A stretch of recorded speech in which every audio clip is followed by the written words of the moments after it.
If you spend any time on finance channels or investing blogs, you have probably seen bold claims like, "This ETF will make you rich," or "You only need 3 ETFs to build a perfect portfolio." ETFs have become extremely popular, and for good reason. They are simple, relatively low cost, and allow investors to buy an entire basket of stocks with a single purchase. For beginners especially, ETFs are often presented as the easiest path into the stock market. But here's the reality that rarely gets discussed.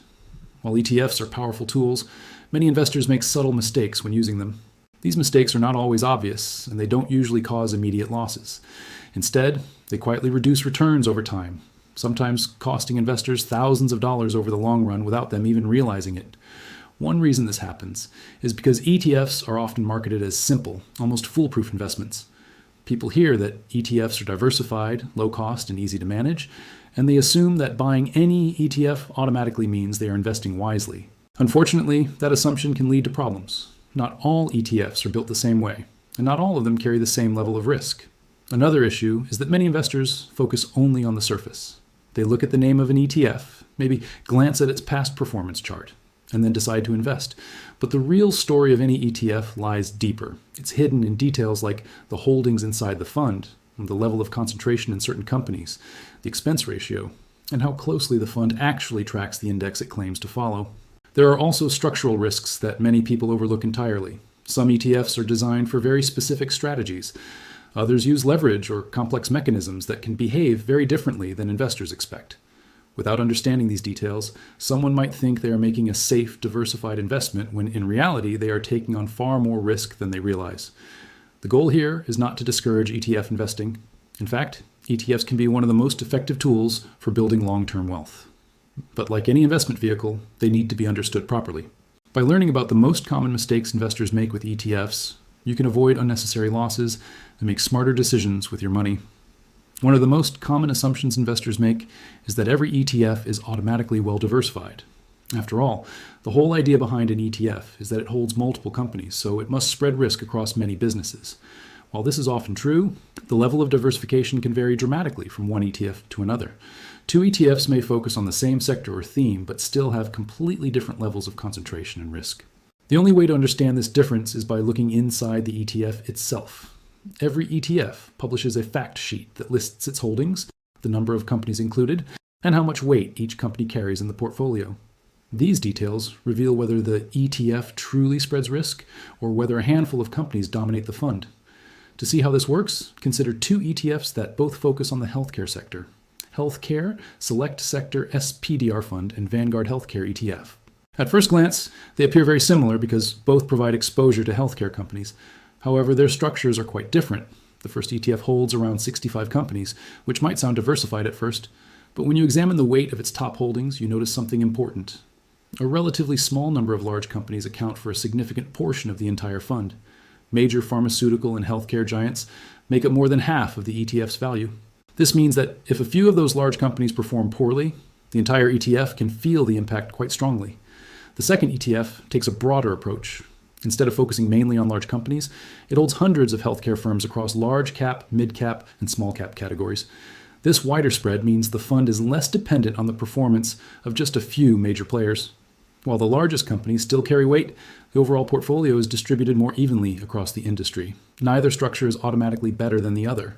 A more concentrated ETF might outperform during certain periods if its largest companies perform well. On the other hand, a broader ETF may offer smoother performance because risk is spread across a larger number of businesses. The key lesson is simple: never assume diversification just because something is labeled an ETF. Always check the holdings, concentration levels, and sector exposure before deciding where to invest. Another major misconception about ETFs is the belief that they are risk-free.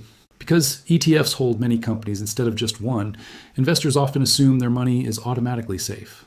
While diversification does reduce the risk of a single company failing, it does not eliminate the risk of the overall market declining. In other words, ETFs spread company risk, but they cannot protect you from market risk. History provides several clear examples of this. During the 2008 financial crisis, broad market indexes, such as the S&P 500, lost close to half of their value. Even though investors were diversified across hundreds of companies, the entire market declined together. In more typical downturns, it is still common to see temporary drops of 20% to 30%. For investors who are not mentally prepared for this type of volatility, these moments can be very stressful. The real danger appears when investors misunderstand what they own. Someone might buy a broad ETF, believing it is almost guaranteed to grow steadily every year. Then, when the market experiences a sharp correction, fear takes over and they sell their investments at the worst possible moment. By doing this, they lock in losses that might have recovered if they had simply stayed invested. Another factor that many investors underestimate is the cost of investing. ETFs are often praised for being low cost compared to traditional mutual funds, and that is generally true. However, that does not mean ETFs are completely free. There are still expenses involved, and over long periods of time, those costs can significantly impact your total returns. The most obvious cost is the expense ratio. This is the annual fee charged by the fund to manage the portfolio. Passive ETFs that simply track an index usually have very low expense ratios. Actively managed ETFs, where managers attempt to pick the best stocks, often charge higher fees because they involve more research and active decision-making. There can also be trading costs depending on the brokerage platform you use. Some brokers charge commissions or small transaction fees each time you buy or sell shares. Individually, these charges might seem small, but frequent trading can slowly reduce your overall returns. Understanding both risk and cost is essential for any investor using ETFs. They are powerful tools, but they are not immune to market cycles, and their fees can quietly influence long-term performance. Another detail many investors overlook when choosing an ETF is something called tracking error. At first glance, most passive ETFs appear straightforward. They are designed to follow a specific index, such as the S&P 500 or a sector-based benchmark. Because of this, many investors assume the ETF will perform almost exactly the same as the index it tracks. In reality, that is not always the case. Tracking error refers to the difference between the performance of the ETF and the performance of the index it is supposed to replicate. Ideally, this difference should be extremely small, but sometimes the gap can be larger than expected, which means the ETF may deliver slightly lower returns than the index even though it is designed to follow it. There are several reasons why this happens. One of the main causes is management costs. Even passive ETFs charge expense ratios, and those fees naturally reduce the fund's performance compared to the index, which has no operating costs. Another factor is the way ETFs rebalance their portfolios. Indexes can update their holdings instantly on paper, but ETFs must physically buy and sell securities to match those changes, and that process can create small delays or inefficiencies. Liquidity can also play a role. Some indexes include stocks that are harder to trade quickly or at the exact price needed. When an ETF attempts to replicate those holdings, it might not always obtain the same pricing as the index calculation. Over time, these small differences accumulate and create tracking error. While a tiny tracking error is normal and usually not a problem, a larger one may indicate that the ETF is not doing an effective job of following its benchmark. This is why investors should occasionally compare an ETF's historical performance with the index it claims to track. Another common mistake investors make is focusing too heavily on past performance. It is very tempting to look at an ETF that delivered strong returns over the past year or two and assume it will continue performing the same way in the future. Seeing charts that showed 20%, 30%, or even higher annual gains can create the impression that the ETF is a guaranteed winner. However, markets constantly change. A sector or strategy that performs extremely well during one period may slow down or even underperform during the next. Instead of chasing the best performing ETF from last year, it is far more important to understand the strategy behind the fund, its diversification, and whether it aligns with your long-term investment plan.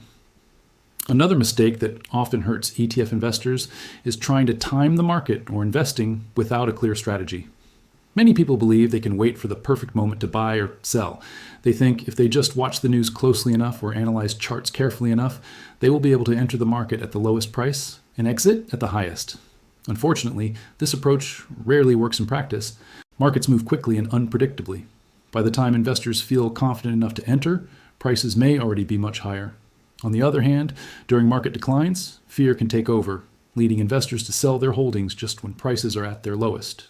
This emotional cycle of buying after big gains and selling during downturns can seriously damage long-term investment returns. A well-known principle in investing is that time in the market is usually more important than timing the market.